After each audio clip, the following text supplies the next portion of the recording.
Hello students, अपना जो last topic था रक्त परिसंचरण तंत्र के बारे में अपन पढ़ रहे थे और जिसमें अपना लास्ट टॉपिक था हड्डी की कार्य प्रणाली और हड्डी का जो डायग्राम था इसके बारे में अपन ने स्टडी कर ली थी। तो अब अपना जो टॉपिक है वो है दोहरा रक्त परिसंचरण।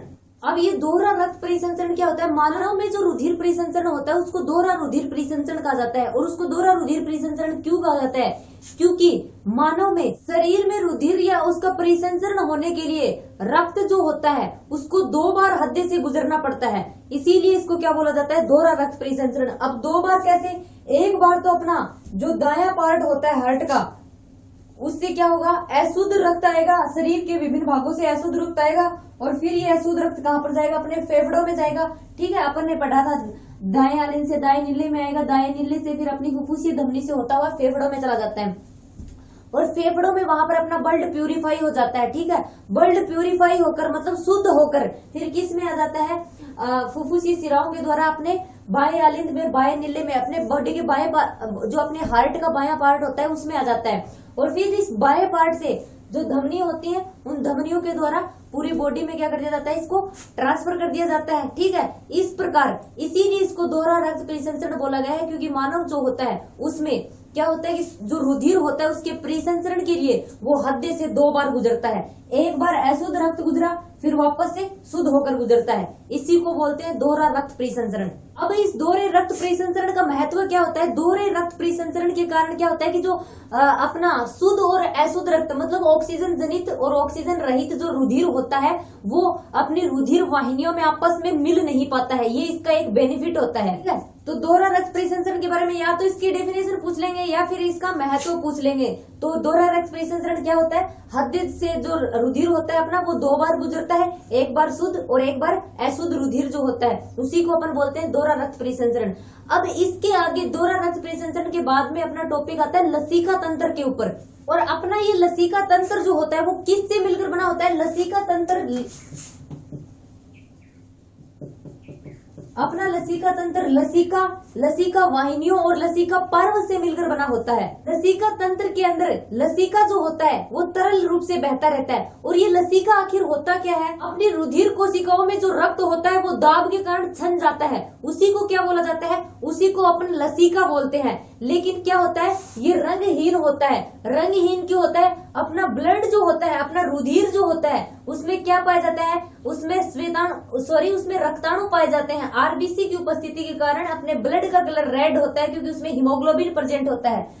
बट अपनी जो लसिका होती है इसमें आरबीसी अनुपस्थित होती है, जिसकी वजह से ये क्या होता है? रंगहीन होता है और ये थोड़ा अल्प पारदर्शी भी होता है, क्षारीय तरल होता है ये। वैसे ये रक्त जो होता है, अपना ब्लड जो होता है उसके प्लाज्मा के जैसा ही होता है बिल्कुल। बस डिफरेंस ये होता है कि इसमें प्लाज्मा के कंपैरिजन में, प्लाज्मा की तुलना में कैल्शियम फास्फोरस जो आयन होते हैं वो कम मात्रा में प्रेजेंट होते हैं और जो उत्सर्जी पदार्थ होते हैं वो उत्सर्जी पदार्थ अधिक मात्रा में उपस्थित होते हैं इस लसिका में। जैसे कि अपन जानते हैं अपनी लसिका जो होती है इसमें आरबीसी नहीं पाई जाती है, तो इसमें क्या पाया जाता है? तो इसमें पाया जाता है अपना श्वेताणु मतलब अपने डब्ल्यूबीसी ल्यूकोसाइट की उपस्थिति होती है इसमें। ये अपन लसिका तंत्र की बात करें तो अपन ने देखी लसिका। अब लसिका तंत्र किन से मिलकर बना होता है? लसिका से, लसिका वाहिनियों से। तो लसिका के बारे में अपन ने पढ़ लिया क्या होता है? लसिका वाहिनियां क्या होती है? जिस प्रकार जो अपना ब्लड होता है वो रुधिर वाहिनियों में बहता रहता है, उसी प्रकार अपना लसिका भी लसिका वाहिनियों में बहता है। तो लसिका वाहिनियां होती हैं ये सिराओं की तरह ही होती हैं बिल्कुल। और अपनी जो ये लसिका वाहिनियां होती हैं, इन लसिका वाहिनियों में लसिका जो होता है हमेशा अंगों से हड्डी की ओर बहता है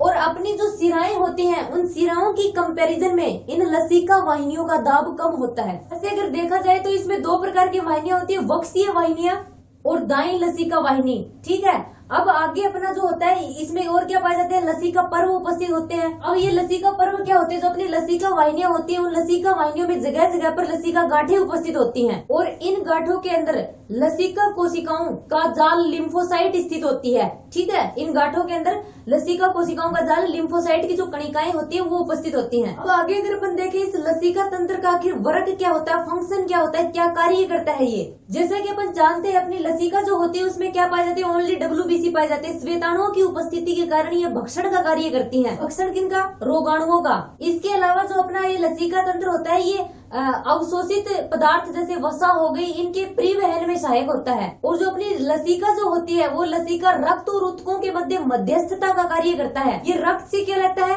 रक्त से पचित भोज्य पदार्थ MO2 लेकर किसको दे देता है? ऊतकों को दे देता है। और ऊतकों से क्या करता है? उत्सर्जित पदार्थ और हार्मोन लेकर रक्त को दे देता है। इस प्रकार इन दोनों के बीच में मध्यस्थता का कार्य किया जाता है। ठीक है, तो यहाँ पर आपसे छोटा क्वेश्चन पूछेंगे, लसिका तंत्र क्या होता है या फिर लसिका तंत्र के कार्य। और एक इम्पोर्टेंट क्वेश्चन यहाँ पर ये बनता है, लसिका और ब्लड जो होता है उसमें डिफरेंस लिखिए, उसमें अंतर बताइए। तो अंतर सिंपल अपन इनकी थ्योरी से लगा सकते हैं। जो अपना रुधिर होता है वो लाल रंग का होता है और अपनी लसिका जो होती है वो रंगहीन होती है। सेकंड पॉइंट में अपन लिख सकते हैं, अपना रुधिर जो होता है उसमें आरबीसी की उपस्थिति होती है, लाल रुधिर कणिकाएं पाई जाती हैं, जबकि लसिका तंत्र में इसकी अनुपस्थिति होती है। अपना ब्लड जो होता है, ब्लड में श्वेत रक्त कणिकाएं या WBC कम होती हैं, लेकिन अपनी जो लसिका होती है इसमें WBC की संख्या ज्यादा होती है। रुधिर में प्रोटीन की मात्रा ज्यादा होती है, लेकिन जो अपनी लसिका होती है इसमें प्रोटीन की मात्रा कम होती है। और अपना रुधिर जो है ये सामान्य तरल संयोजी ऊतक होता है, जबकि अपना लसिका क्या होता है? लसिका छना हुआ रुधिर होता है।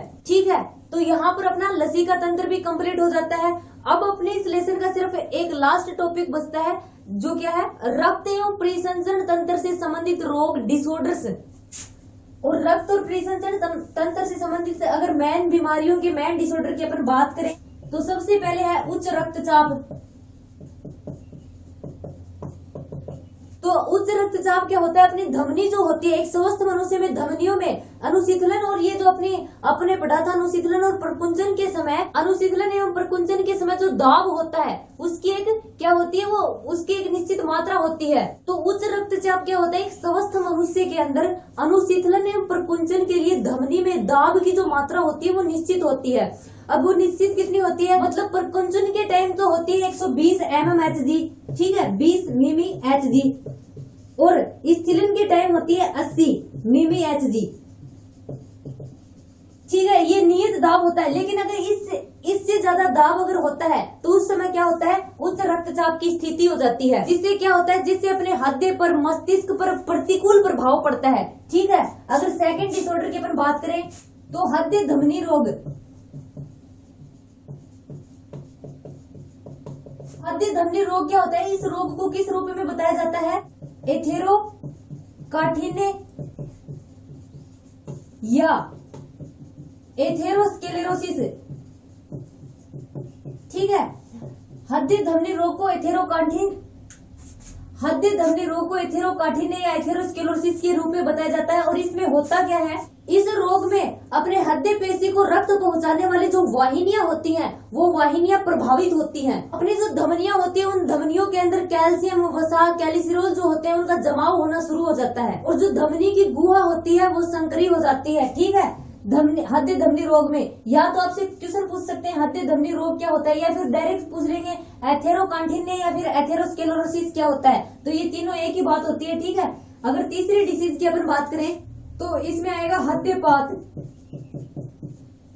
हृदयपात और हृदयाघात जो होता है, हार्ट अटैक, उसमें डिफरेंस होता है। हृदयपात में क्या होता है? हृदयपात इस रोग के कारण ब्लड जो होता है वो बॉडी के सभी भागों में ब्लड की आपूर्ति समान रूप से नहीं हो पाती है। ठीक है, इसमें हृदय की जो धड़कन होती है ना, हार्ट अटैक की तरह बिल्कुल अचानक से नहीं रुकती है। इस रोग के लक्षण की अपन बात करें, इसमें क्या होता है? फुफ्फुस जो होता है उसका संकुचन होने लगता है। हृदयपात में और हृदयाघात में यही मेन डिफरेंस होता है। इसकी वजह से क्या होता है? अपनी बॉडी जो होती है उसके सभी भागों को आवश्यक रूप से रुधिर की आपूर्ति नहीं हो पाती है। अगर नेक्स्ट डिसीज की अपन बात करें तो इसमें आता है हृदयशूल। हृदयशूल में क्या होता है? अपने हृदय की जो भित्तियां होती हैं, इन हृदय की भित्तियों को सही रूप से रक्त नहीं मिल पाता है, क्योंकि अपनी जो कोरोनरी धमनी होती है उस कोरोनरी धमनी में संकुचन की वजह से रुधिर का थक्का बन जाता है, और जो पेशियां होती हैं उन पेशियों को ऑक्सीजन भी पर्याप्त मात्रा में नहीं मिल पाता है इस रोग में। और अपना जो सीना होता है, सीने में और कंधे में तेज दर्द होने लग जाता है। ठीक है, ये तो हो गई हृदयशूल की बात। अगर फिफ्थ नंबर पर अपन देखें मायोकार्डियल इन्फ्राक्शन, और इसको क्या बोल सकते हैं? इसी को बोला जाता है हार्ट अटैक या हृदयाघात। ठीक है, हृदयाघात भी बोला जाता है। तो आपसे डायरेक्ट पूछ सकते हैं मायोकार्डियल इन्फ्रैक्शन क्या होता है। इसमें भी क्या होता है, जो कोरोनरी धमनियां होती है उन कोरोनरी धमनियों में क्षति के कारण जो अपने अंग होते हैं उनको प्रॉपर रुधिर नहीं मिल पाता है। तो कोरोनरी धमनी में अवरोध के कारण हृदय की जो पेशियां होती हैं, पेशियों को पर्याप्त रुधिर नहीं मिल पाता है, जिससे अपनी पेशियां जो होती हैं वो पेशियां क्या हो जाती हैं, पेशियां क्षतिग्रस्त हो जाती हैं और अपना जो हार्ट होता है, अपना जो हृदय होता है वो पूरी क्षमता के साथ कार्य नहीं कर पाता। इसी को बोला जाता है मायोकार्डियल इन्फ्रैक्शन या फिर हार्ट अटैक, हृदयाघात। इसके अलावा और भी बहुत से रोग पाए जाते हैं, जैसे कपाटीय रोग। अब कपाटीय रोग इसके नाम से स्पष्ट होता है, अपने हार्ट में पाए जाने वाले, अपने हृदय में पाए जाने वाले कपाट जो होते हैं वो सही रूप से कार्य नहीं करते हैं। इससे क्या होता है, जिससे अपना ब्लड जो होता है वो विपरीत दिशा में चला जाता है, मतलब दाएं आलिन से आया है फिर दाएं नीले में अगर त्रिवलन कपाट से अपना ब्लड आ गया, अगर ये कपाट ठीक तरह से कार्य नहीं कर रहा है तो दाएं नीले से वापस अपना ब्लड किस में चला जाएगा, दाएं अलिंद में चला जाएगा। और क्या हो सकता है, अगर इस रोग की वजह से अपना जो शुद्ध और अशुद्ध रक्त होता है वो मिश्रित भी हो सकता है। तो इसमें आएगा कोरोनरी थ्रोम्बोसिस। इसमें भी वही प्रोसेस आती है, कोरोनरी धमनी जो होती है, कोरोनरी धमनी में क्या हो जाता है, रुधिर का थक्का बन जाता है, जिसकी वजह से हृदय की पेशियों को पर्याप्त मात्रा में रक्त नहीं मिल पाता है। अगर नेक्स्ट अपन बात करें हृदय अवरोध, और अपने हृदय अवरोध में क्या होता है, हृदय अवरोध में हिंज के जो बंडल होते हैं वो प्रॉपर रूप से वर्क नहीं करते, सही तरह से कार्य नहीं करते, जिसकी वजह से क्या हो जाता है, SAN जो नोड होता है उससे उत्पन्न अपने जो आवेग होते हैं वो आवेग अपने नीले तक नहीं पहुंच पाते हैं। और आवेग जब नीले तक नहीं पहुंच पाएंगे तो क्या होगा, नीले प्रॉपर वर्क नहीं कर पाएगा, नीले की गति रुक जाएगी, जिससे क्या होगा, परिसंचरण रुक जाएगा। हृदय अवरोध के बाद नेक्स्ट डिसऑर्डर देखें, रूमेटिक हृदय रोग। अब अपना जो ये रोग होता है ये जीवाणु के संक्रमण की वजह से होता है। और कौन सा जीवाणु, स्ट्रेप्टोकोकस विरेडेनस जो जीवाणु होता है, स्ट्रेप्टोकोकस विरेडेनस जीवाणु के कारण, उसके संक्रमण के कारण रूमेटिक हृदय रोग हो जाता है। इसके संक्रमण से क्या होता है, हृदय के कपाट ठीक तरह से कार्य नहीं कर पाते, हृदय की पेशियां जो होती हैं वो कमजोर हो जाती हैं। इसके अलावा भी रोग होता है जैसे पेरिकार्डियोटिस। अगर नेक्स्ट अपन देखें 10 नंबर, पेरिकार्डियोटिस,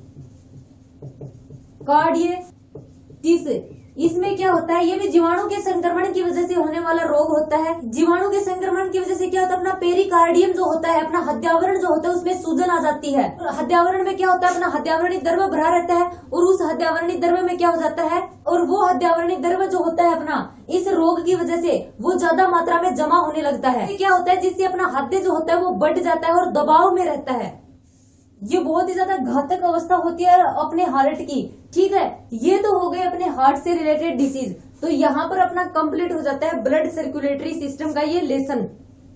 अब अगर अपन इस यूनिट की बात करें तो इस यूनिट का अपना शायद लास्ट चैप्टर आता है उत्सर्जन तंत्र का, एक्सक्रिएशन सिस्टम का। तो जो अपन नेक्स्ट वीडियो में देखेंगे कि उत्सर्जन तंत्र क्या होता है, किस प्रकार से वर्क करता है और किन से मिलकर वो बना होता है। ओके, तो अपना जो ये उत्सर्जन तंत्र होगा वो अपन नेक्स्ट वीडियो में देखेंगे।